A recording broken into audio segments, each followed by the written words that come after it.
श्रीलक्ष्मी श्रीमहालक्ष्मी क्षीरसागर कन्यका उत्तिष्ठ हरिसम्प्रीते भक्तानां भाग्यदायिनी।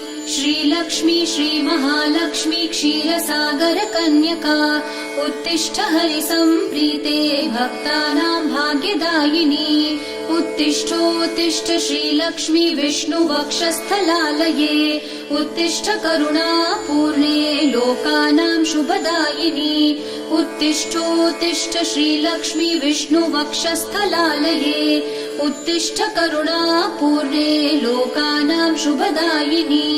श्रीपद्ममध्यवसिते वरपद्मनेत्रे श्रीपद्महस्तचिरपूजित पद्मपादे श्रीपद्मजात जननी शुभपद्मवक्त्रे श्रीलक्ष्मी भक्तवरदे तव सुप्रभातम्।